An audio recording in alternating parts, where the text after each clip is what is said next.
একদিকে ৭ বছরের বিচ্ছেদ ঘুচিয়ে পুরনো হাত ধরেছেন মৌসম বেনজির নূর। গনি খানের ভাগ্নিকে ঘিরে উৎসাহ উদ্দীপনায় নতুন করে বুক বাঁধছে কংগ্রেস। আবার অন্যদিকে গত শনিবার মালদার সভায় প্রধানমন্ত্রী নরেন্দ্র মোদীর সভায় যে জনজোয়ার দেখা গিয়েছে তাতে আমের জেলায় বাড়তি ফলনের অঙ্ক কষছে বিজেপিও।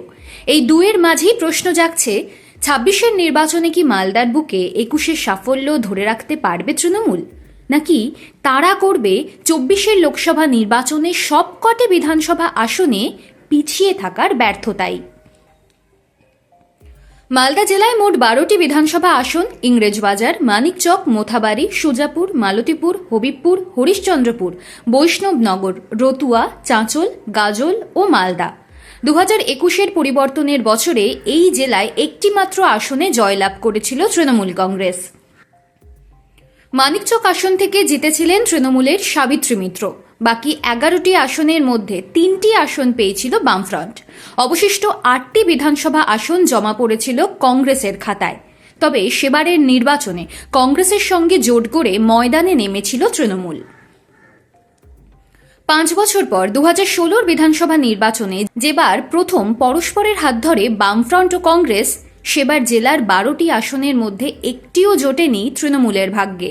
সেবার ৮টি আসন জিতেছিল কংগ্রেস, বামফ্রন্ট ২টি এবং বিজেপি ও নির্দল একটি করে আসনে জয়ী হয়। কিন্তু ২০২১-এর বিধানসভা নির্বাচনে চমকে দেয় তৃণমূল কংগ্রেস। জেলার ১২টি আসনের মধ্যে একালোরে ৮টি আসন জিতে নেয় রাজ্যের শাসক দল। সংখ্যালঘু অধ্যুষিত জেলায় ৪টি যায় বিজেপির ঝুলিতে, বাম কংগ্রেস শূন্য। রাজনীতির কারবারিদের বক্তব্য, ২০২১-এ হঠাৎ করে মালদায় তৃণমূলের এই অভূতপূর্ব ফলের নেপথ্যে মূল ফ্যাক্টর মৌসম বেনজির নূর। মালদা জেলায় তৃণমূলের তৎকালীন পর্যবেক্ষক শুভেন্দু অধিকারীর হাত ধরে ২০১৯-এ মৌসম শাসক শিবিরে যোগ দেওয়ায় ২১-এর ভোটে জয় জয়কার হয়েছিল জোড়াফুলের। গৌরভূমে তৃণমূলের এই জয়যাত্রা কি অব্যাহত থাকবে ২৬-এর ভোটেও? অভিষেক বন্দ্যোপাধ্যায় ইতিমধ্যেই ডাক দিয়েছেন মালদা জেলার ফলাফল তৃণমূলের পক্ষে ১২-০ করতে হবে। তৃণমূলের নেতাকর্মীরাও বলছেন মানুষ ভোট দেন মমতা ও অভিষেক বন্দ্যোপাধ্যায়কেই দেখে। সুতরাং মৌসমের ঘরওয়াপসি কোনো প্রভাব ফেলবে না তৃণমূলের ভোট ব্যাংকে। কিন্তু বাস্তব পরিস্থিতি কি তৃণমূলের জন্য এতটাই মসৃণ? এখনো পর্যন্ত যা সম্ভাবনা তাতে মালতীপুর আসনে প্রতিদ্বন্দ্বিতা করবেন মৌসম স্বয়ং, আর কোতোয়ালির খাসতালুক সুজাপুর আসনে কংগ্রেসের টিকিটে মালদা দক্ষিণের সাংসদ ঈশা খানের স্ত্রী তথা মৌসমের দিদি লড়বেন বলে শোনা যাচ্ছে। আশা করা যায় তেমন কোনো অঘটন না ঘটলে এই আসন দুটি পুনরুদ্ধার করবে কংগ্রেস। সংখ্যালঘু অধ্যুষিত এই জেলায় আরও কয়েকটি আসনে মৌসম কংগ্রেসের অনুকূল হওয়ারই সম্ভাবনা।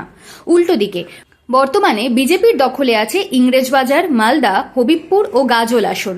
ভোট কাটাকুটির খেলায় আর শক্তি বৃদ্ধির নিরিখে এই জেলায় বিজেপির আরও একটি দুটি আসন বেড়ে যেতেই পারে।